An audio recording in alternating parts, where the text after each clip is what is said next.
अस्सलाम वालेकुम and hello viewers, कैसे हैं आप सब। उम्मीद करती हूँ आप सब खैर खैरियत से होंगे और मैं भी अल्हम्दुलिल्लाह से एकदम ठीक हूँ। तो व्लॉग की शुरुआत होती है संडे की मॉर्निंग से।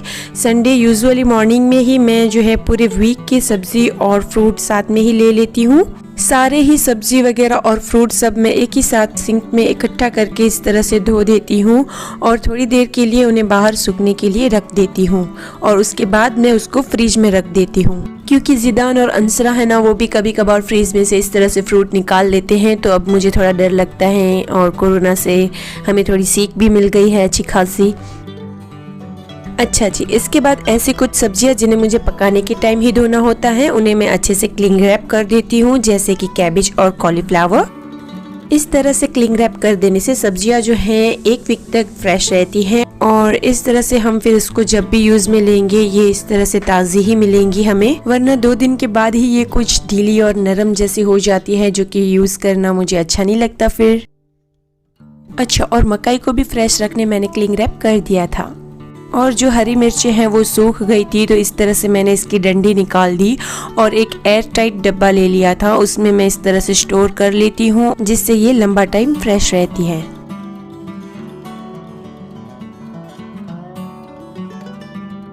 शाम हो गई थी और फिर मैंने अपने लिए कॉफ़ी बना ली थी। इन दिनों जो मेरे हस्बैंड हैं वो काम के सिलसिले से बाहर गए हुए हैं, तो बस अपने लिए ही कॉफ़ी बना ली थी। कुछ मुझे चाय पीने का मन नहीं था आज, बस बच्चों के लिए सोचा कि कॉर्न चाट बना देती हूँ और साथ में आपसे भी शेयर करती हूँ। वैसे तो ये सिंपल है, इजी है बनाना। कॉर्न जो है मेरे पास पड़े हुए थे, आप सबको पता ही है। सबसे पहले मैंने इसके छिलके निकाल कर इसे अच्छे से वॉश कर लिया था। उसके बाद मैंने इस तरह का कॉर्न स्ट्रिपर ले लिया था। अच्छा, ये जो स्ट्रिपर है मैं 3 साल से यूज़ करती हूँ और मुझे ये बहुत ही यूज़फुल लगता है। कॉर्न अगर घर पे पड़ा हो तो स्ट्रिपर की मदद से ये काम आपके लिए बिल्कुल ही आसान हो जाएगा। इसकी ब्लेड इस तरह से जिगजैग शार्प होती है और जिसकी वजह से ये जो बीज है अच्छे से निकल आते हैं, देख लें आप। कॉर्न को इस तरह से आपको सेंटर में रख देना है और फिर आपको क्लॉकवाइज इसे घुमाना है थोड़ा सा प्रेशर देते हुए, और जो बीज है मकई के अपने आप नीचे से निकलने लगेंगे। नीचे आप एक कटोरा या कुछ भी प्लेट वगैरह रख दें और बस 2 मिनट में ही आपका काम इजीली हो जाएगा। अच्छा, यहाँ पे ना मैंने मकई को कट कर लिया था बीच में से और 2 हिस्से कर लिए थे, ताकि जो कॉर्न है वो जल्दी से निकल आए। मकई को सही से घुमाने के लिए मैंने यहाँ पे एक कपड़ा ले लिया था, जिससे कि मेरा हाथ जो है स्लिप ना हो। और बस सेम प्रोसेस से मैंने जो दूसरा हिस्सा था मकई का, उसमें से भी कॉर्न निकाल ली थी और इस तरह से कुछ ये निकल के रेडी हो गई थी। फिर मैंने उसे जो है कुकर में बॉईल करने 10 मिनट के लिए रख दिया था। जब तक हमारी मकई बॉईल हो रही थी तब तक मैंने ना प्याज और टमाटर बहुत ही बारीक से काट लिए थे। शाम को जब बच्चे उठते हैं तो उनको थोड़ी थोड़ी भूख लगती है और ये वाला ऑप्शन मुझे जो है सबसे ज़्यादा कन्वीनियंट लगता है। एक तो कॉर्न हेल्दी होते हैं और इस तरह से चाट बना के दे तो बच्चे शौक से खा लेते हैं। सबसे पहले मैंने एक बाउल ले लिया था, उसमें जो टमाटर और प्याज चॉप करके रखे थे वो ऐड किए। फिर हमारे जो कॉर्न थे वो बॉईल हो गए थे। इस तरह से मैंने स्ट्रेनर की मदद से पानी निकाल दिया था। इसके बाद मैंने थोड़ा सा चाट मसाला ऐड किया और उसके बाद मैंने हाफ लेमन ऐड किया। इसके बाद मैंने हाफ टी स्पून कश्मीरी लाल मिर्च ऐड की और इसके बाद थोड़ा सा नमक। यहाँ पे आप चाहे तो ग्रीन चिली भी ऐड कर सकते हैं और अगर चाहे तो लाल जो मिर्च है वो भी ज़्यादा डाल सकते हैं, लेकिन बच्चों के लिए था तो मैंने कम ऐड किया। और बस लास्ट में थोड़ा सा हरा धनिया ऐड कर दिया और सबको अच्छे से मिक्स कर लिया था और हमारी जो कॉर्न चाट है वो रेडी हो गई थी और ये बहुत ही ज़्यादा यमी लग रही थी। अगर मैं बना के ना दूँ तो बच्चे बाहर से कुछ लेते हैं और मुझे बाहर का इतना अच्छा नहीं लगता बच्चों के लिए। मैं कोशिश करती हूँ कि घर पे ही कुछ उनको बना के दूँ, तो ये बच्चों के लिए बेस्ट ऑप्शन है अगर इस तरह से बना के दे तो। अच्छा, इसके साथ ही आज आपके साथ मैं कपकेक्स की भी रेसिपी शेयर करने वाली हूँ। ये जो चॉकलेट कपकेक्स हैं बहुत ही जल्दी बन जाते हैं और इजीली बन जाते हैं। तो चॉकलेट कपकेक्स बनाने के लिए सबसे पहले यहाँ पे मैंने हाफ कप मैदा ले लिया था और उसमें मैंने half table spoon baking powder add किया और 1/4 कप कोको पाउडर ऐड किया। इसके बाद दूसरे बाउल में मैंने यहाँ पे 1/3 कप शुगर ले ली थी और 2 अंडे ऐड किए थे जो कि रूम टेम्परेचर पे थे।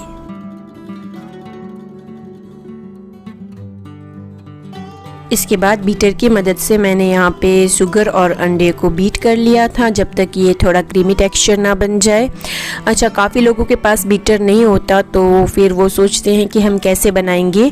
तो देखिए, मैंने ना बीटर अभी ही लिया है जब से मैंने केक बनाना स्टार्ट किया है, क्योंकि मुझे क्रीम जो है वो बीट करनी होती है। लेकिन जब हमको कप केक्स बनाने होते हैं ना तो हमें बीटर की ज़रूरत नहीं होती। मैं जो ये प्रोसेस है मिक्सी जार में ही कर लेती थी। और सबसे पहले मैं मिक्सी जार में शुगर थी उसको ग्राइंड कर लेती थी और उसके बाद एग डाल के उसे घुमा लेती थी, तो इसी तरह की थोड़ी क्रीमी कंसिस्टेंसी हो जाती थी। तो ये काम जो था बीटर के बिना ही मेरा हो जाता था जब मुझे कपकेक्स बनाने होते थे। तो उसके बाद जो है मुझे केक्स डेकोरेशन करनी थी और वो काम जो है क्रीम के बिना पॉसिबल नहीं होता था। और उसके लिए भी काफ़ी सारे ऐसे वीडियोस अवेलेबल होते थे कि बीटर के बिना ही क्रीम बनाए, लेकिन ये सबसे ना फिर विस्कर यूज़ करना और उसे हाथ से करना बहुत टाइम टेकिंग प्रोसेस हो जाती थी।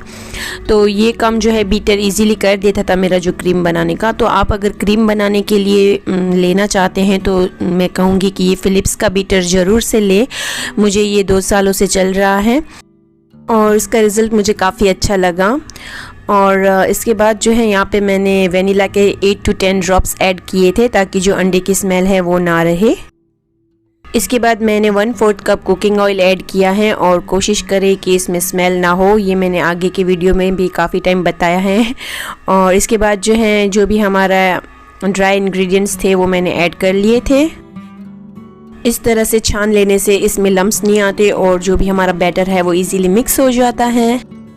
मिक्स करने के लिए यहाँ पे मैं बस cut and fold method he use करूँगी और ये बस 1 से 2 मिनट में ही मिक्स हो जाता है अच्छे से।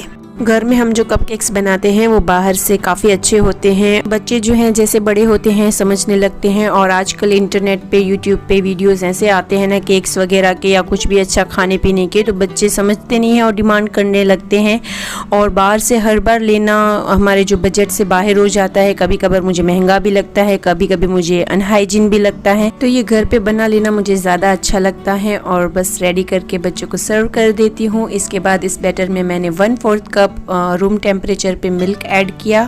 कम से कम घर का जो भी होता है क्वालिटी वाइज बाहर से अच्छा होता है, तो बच्चों के लिए मैं मोस्टली यही प्रीफर करती हूँ कि घर में बना लूँ। और फिर इस तरह से जो हमारा बैटर है परफेक्टली रेडी हो गया था। अब बारी है इनको मोल्ड में ट्रांसफ़र करने की। तो यहाँ पे इस तरह का मेरे पास कप केक का मोल्ड है जिसमें मैंने कप लाइनर इस तरह से रख दिए थे। इस तरह के कप लाइनर्स आपको मॉल्स वगैरह में इजीली अवेलेबल मिल जाते हैं। इसके अलावा मैं लोकल मार्केट से भी कभी कभी ले लेती हूँ और कभी कभी मैं ऑनलाइन भी परचेस कर लेती हूँ। वैसे ये वाले जो थे 100 आए थे और कुछ 60 रुपीज़ में थे और काफ़ी टाइम से मुझे चल रहे हैं। बैटर को अच्छे से डालने के लिए मैंने इस तरह का चम्मच ले लिया था। और यहाँ पे एक चीज़ का ध्यान रखना है कि आपको ये कप लाइनर्स पूरे नहीं भरने हैं, आपको 50 to 60% ही इसको भरना है, क्योंकि बेक होने के बाद ये ऑटोमेटिकली थोड़े फूल जाएंगे।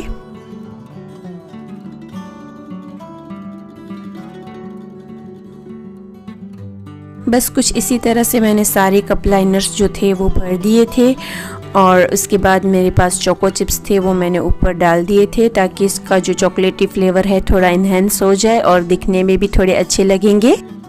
अच्छा, अगर आप चाहें ना तो इसकी जगह आप ड्राई फ्रूट्स भी ऐड कर सकते हैं, उसको कट करके ऊपर से थोड़े डाल दे। और फिर इसको मैंने 180 डिग्री पे 10 मिनट के लिए बेक होने के लिए रख दिया था और बेक होने के बाद ये कुछ इस तरह से रेडी हो गए थे।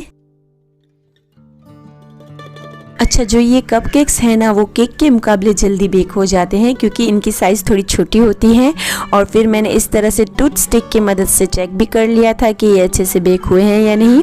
और देख ले हमारी जो स्टिक है वो परफेक्टली यहाँ पे ड्राई है, तो इसका मतलब ये रेडी हो गए हैं और दिखने में भी ये साइज़ में डबल हो जाते हैं। और मैं आपको दिखाती हूँ थोड़ा क्लोजअप से।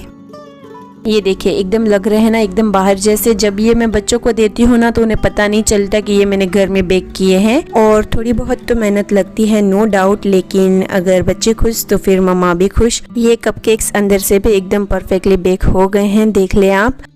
अगर ये वीडियो आपको अच्छा लगा हो तो प्लीज़ सब्सक्राइब कर दे मेरे चैनल को और साथ में बेल आइकन दबा दे ताकि मेरी नेक्स्ट वीडियो की अपडेट आपको नोटिफिकेशन थ्रू मिल जाए। इंशाल्लाह फिर मिलेंगे नई वीडियो में, तब तक के लिए अल्लाह हाफिज़।